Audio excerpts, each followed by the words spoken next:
Mummy mummy खाना दे दो। क्या मम्मी मम्मी खाना दे दो? जब देखो मेरा सर खाती रहती है। खा ले जाके किचन में रखा है। कि माँ तो चली गई, मेरे सर पे इसको छोड़ गई। तू ना सौतेली है, सौतेली, मेरी बेटी नहीं है। जाती है मम्मी ये दे दो वो दे दो। जाके खुद ले ले, नौकर नहीं हूं मैं तेरी। जा अब। जीना हराम कर रखा है।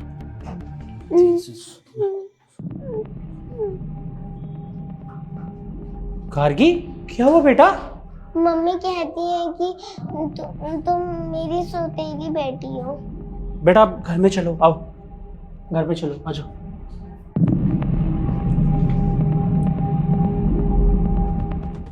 पानी वानी लाऊं तुम्हारे लिए? नहीं यार, पानी वगैरह नहीं चाहिए मुझे ना, तुमसे कुछ बात करनी है अर्जेंट। क्या बात करनी है बताओ ना। यार दरअसल मुझे गार्गी के बारे में बात करनी थी। गार्गी के बारे में क्या बात करनी है? वो दरअसल उसके लिए मैंने नए पेरेंट्स ढूंढ लिए। अरे वाह, ये तो बहुत अच्छी बात है। इनफैक्ट मैं ना तुम्हें कहने वाली थी, पर फिर मुझे लगा कहना नहीं चाहिए। मुझे लगा कि तुम कभी मुझे जज ना करो, पर ये उसके भले के लिए ही है।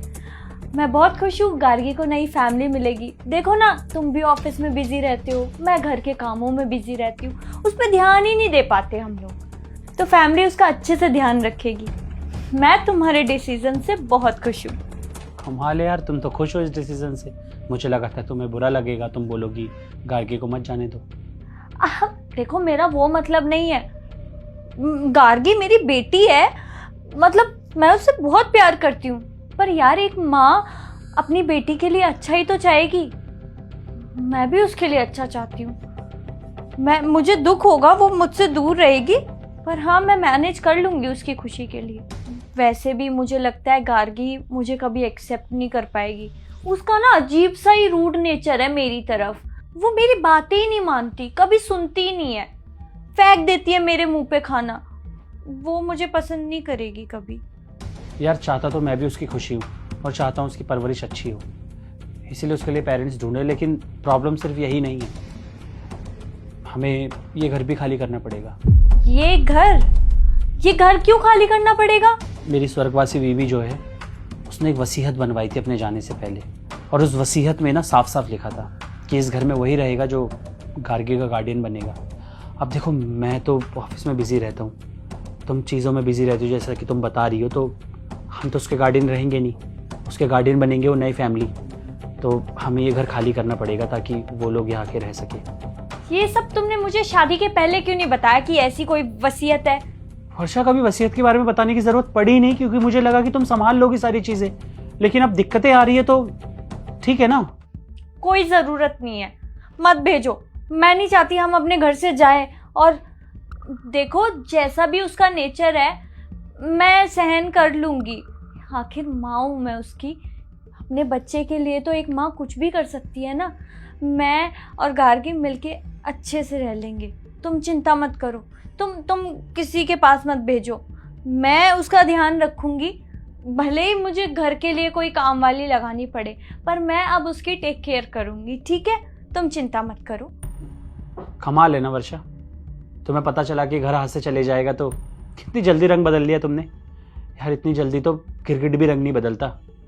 थोड़ी तो शर्म कर ली होती उस बच्चे के ऊपर इतना जुल्म ढाने से पहले।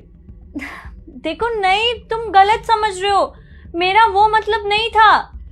मैं अपनी बेटी के अच्छे के लिए ही सोचूंगी ना। देखो बच्चे झूठ बोलते हैं यार। मैं गलत समझ रहा हूँ वर्षा? एक बड़ा इंसान झूठ बोल सकता है, तुम और मैं झूठ बोल सकते हैं, लेकिन बच्चे कभी झूठ नहीं बोलते। वो वही बताते जो उनके साथ होता है। बताया मुझे गार्गी ने कि क्या करा तुमने उसके साथ। सही कहा है यार, गलती मेरी है कि मैंने शादी कर ली ये सोच के कि उसकी परवरिश अच्छी होगी, तुम उसका ख्याल रखोगी। पर यार तुमने साबित कर दिया कि तुम उसकी सौतेली माँ ही हो और कभी अपनी नहीं हो सकती।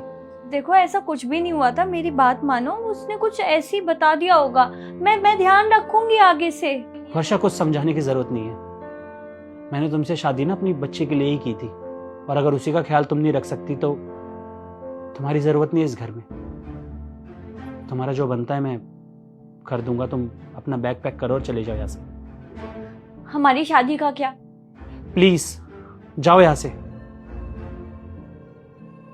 सड़ो अपनी बच्ची के साथ।